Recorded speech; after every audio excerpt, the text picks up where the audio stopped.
No Sleight of Hand magic. Welcome to No Sleight of Hand Magic. I am RonStone, and today I'm going to refuse to find your card. If you haven't already, please subscribe. Please subscribe to the channel. Let's start this show. So being a magician is really fun, but sometimes it can get so annoying. Everybody is always asking you the same questions. Here, find my card, find my card. I am so sick of it that today I'm going to find every other card in this deck before I find yours. Let's get things started. Just pick any 3 cards out of this deck. Any 3 cards at all that you want. I totally don't care. It really doesn't matter. Just any 3 cards that you'd like. Okay, perfect. So go ahead and take a peek at these 3 cards. Don't let me see them. And then here's what I want you to do. Get out your phone and take a picture of those 3 cards. Because I'm going to need you to keep track of all 3 of these, and that can be a lot. So go ahead, get out your phone, take a picture of these 3 cards, and don't let me see them.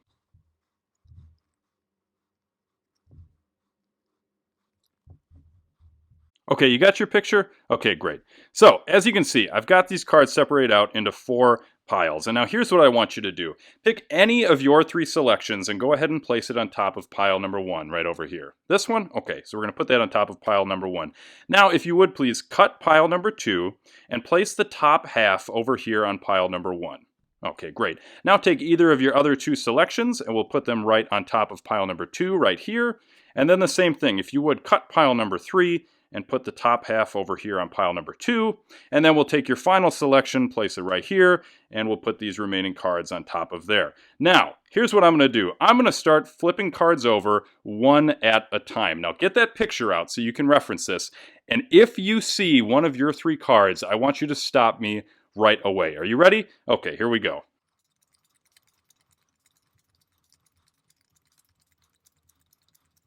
Okay, did you see it?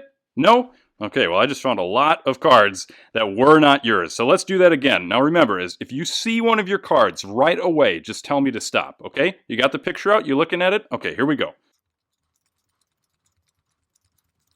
You didn't see it? Are you sure?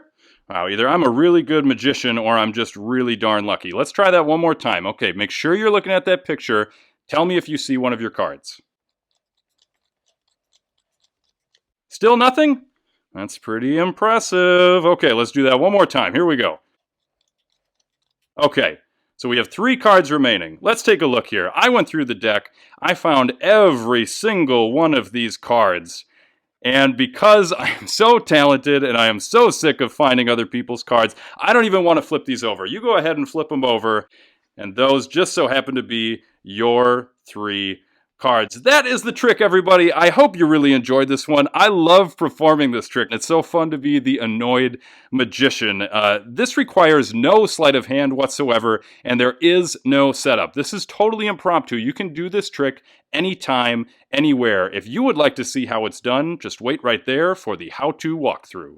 Okay, so if you have ever been annoyed by people asking you to find their card, this is the trick for you. I love this trick so much. I love being the annoyed magician who just doesn't want to find the spectator's card. And as I said, it's completely impromptu, so you can do this trick anytime, anywhere. Let's get right into how it works. To set the stage a little bit, I like to tell the spectator that I'm really annoyed by people asking me to find their card, and I'm so sick of it that I'm going to find every other card in the deck before I find theirs. I guarantee you, your spectator has never heard anything like this at the beginning of a card trick. It's really going to draw them in. And so as I'm giving this speech, I like to give the deck a quick shuffle. This just lets the spectator know that the trick is totally impromptu and that there is no setup. And then at this point, you're ready to invite the spectator to go ahead and pick any 3 cards out of the deck. Now, this trick is totally impromptu, so it completely does not matter which 3 cards they pick. And then at this point, you're going to have the spectator take a look at the 3 cards that they selected, but in the performance, you wouldn't ask to see these cards. And now at this point, I like to ask the spectator to take out their phone and to get a picture of these 3 cards. Now, there's 2 reasons for doing this. Number 1, you're asking the spectator to be on the lookout for 3 different cards. I can't tell you how many times I have performed this trick for someone and they have forgotten one of the cards or they've thought they've seen one of their selections. If you set up this trick correctly, there's no way you can do it wrong. It is much more likely that your spectator is going to forget one of of their 3 cards. But here's the other reason why you want to do this. It's going to offer you a distraction. While the spectator is taking out their phone, taking a picture of these 3 cards, you are going to be setting up the 4 piles that you need. Now, each one of those piles has a very specific number in it. And now the whole reason that you have specific numbers of cards in each one of these piles is that ultimately we want to get all 3 of their selections into a very specific position in the rest of the deck. That way, when we get into the other part of the trick where we're flipping over every other card, their 3 selections will be the last 3 to get flipped over. So let's get into how many cards go into each of these 4 piles. Let's think about the 4 piles as being pile number 1, pile number 2, pile number 3, and pile number 4. So we're going to start counting out cards for pile number 4. Now, pile number 4 is going to need 5 cards. What I do is I peel off sections of 3 and then a section of 2. And so I know that I have 5 cards. Now, if you don't feel comfortable doing this, you can be counting out cards one at a time. I prefer to do it the other way, where you peel cards off the top. But again, if you're not ready to do that, don't worry about it. Ultimately, you want to make sure that you have the right number of cards in each pile. So any way that you have to do that, go for it. So let's start things off here. Pile number 4, we need 5 cards. Now let's move on to pile number 3. Pile number 3 needs 15 cards. There we go, 15 cards, and we'll set those down right here. And now let's move on to pile number 2. Pile number 2 also needs 15 cards. We'll set those right down over here. And now pile number 1 has 14 cards, but the beauty is you don't have to count that out. That's just the remaining cards that you have right here. So you'll set these 14 cards down right here. At this point, the spectator will have put their phone away, they got their picture, and you're ready to move on to the second part of the trick. Now remember, when you're doing this as a performance, these 3 cards will be flipped upside down, but just so we can keep track of what's going on here, I'm going to keep them flipped up for the rest of the trick. At this point, you would invite the spectator to pick any one of their 3 selections and place it on top of pile number 1. So let's say they pick up this card. Now what you're going to do is invite the spectator to cut pile number 2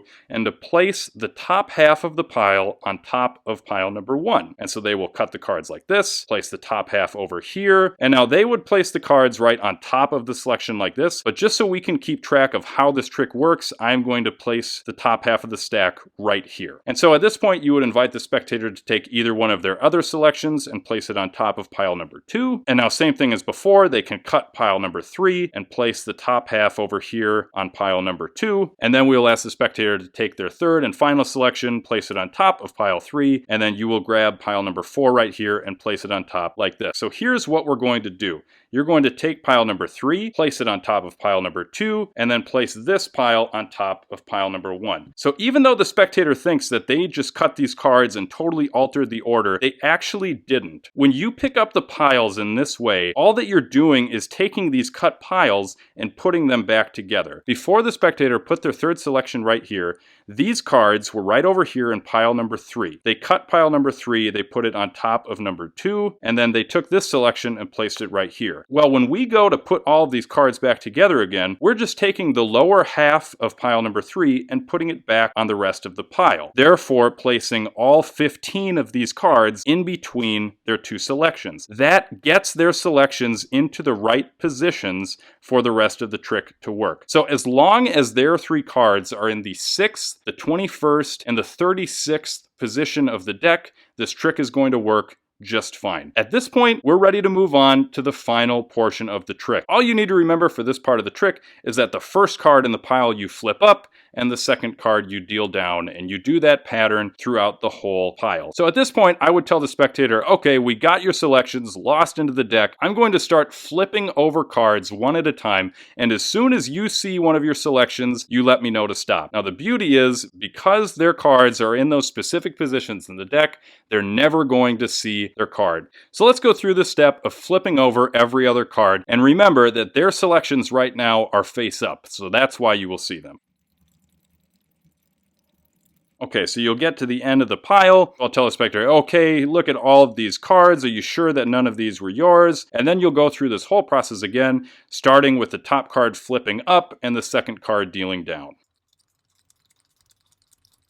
And then at this point, I'll tell the spectator, okay, again, are you sure you don't see any of your selections right in here? And I'll say something like, wow, I'm either really good at this or I'm just super lucky. Just keep the spectator engaged, because this part of the trick can take a little while and all you're really doing is flipping over cards. Get them interested in what you're doing again, and then move on to the next step of flipping over every other card. So let's do this again. Okay, and then at this point you'll see that you only have to do this one more time because there's only 6 cards left.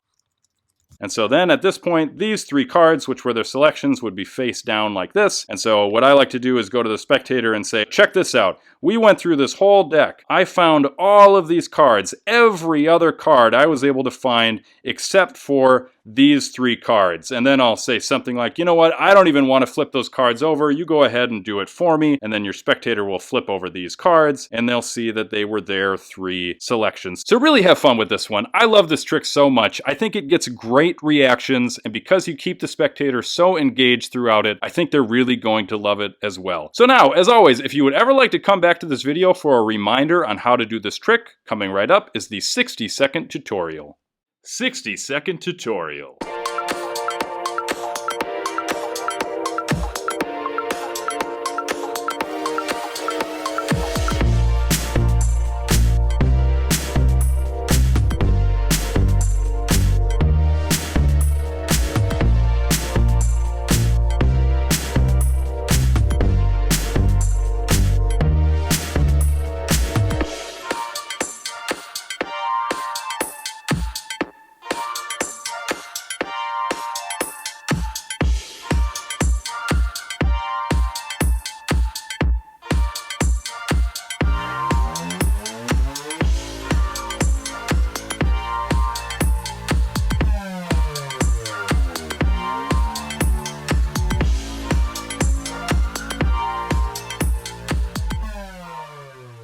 Thank you so much for watching. If you enjoyed this video and have half a second, please subscribe to the channel, roundhouse the like button, and comment who you want to impress with this trick. And remember, it's kind of fun to do the impossible.